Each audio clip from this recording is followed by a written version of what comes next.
بسم اللہ الرحمن الرحیم۔ السلام علیکم۔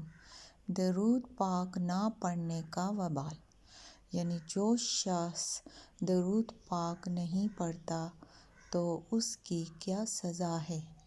ایک شخص کا انتقال ہو گیا، اس کے لیے قبر کھودی گئی تو قبر میں ایسے ایک خوفناک کالا سانپ نظر آیا۔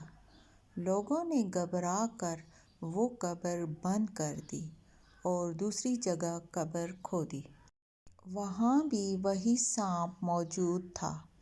تیسری جگہ قبر کھودی، وہی خوفناک کالا سانپ وہاں بھی موجود تھا۔ آخر کار سانپ نے زبان سے پکار کر کہا کہ تم جہاں بھی قبر کھودو گے میں وہاں پہنچوں گا۔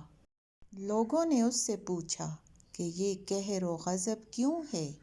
سانپ بولا، یہ شخص جب سرکار مدینہ صلی اللہ تعالی علیہ وآلہ وسلم کا نام سنتا تھا تو درود پڑھنے میں بخل کرتا تھا۔ اب میں اس بخیل کو سزا دیتا رہوں گا۔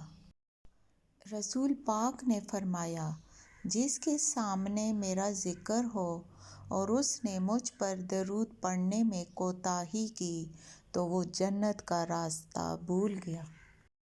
حدیث پاک کے مطابق یعنی ایسا مسلمان ذلیل و خوار ہو جائے جو میرا نام سن کر درود نہ پڑھے۔ رسول اللہ نے فرمایا، یعنی کیا میں تمہیں لوگوں میں سب سے بڑے بخیل کے بارے میں نہ بتاؤں؟ صحابہ کرام نے عرض کی، یا رسول اللہ ضرور بتائیے۔ ارشاد فرمایا، جس کے سامنے میرا ذکر ہو پھر بھی وہ مجھ پر درود پاک نہ پڑھے تو وہ سب سے بڑا بخیل ہے۔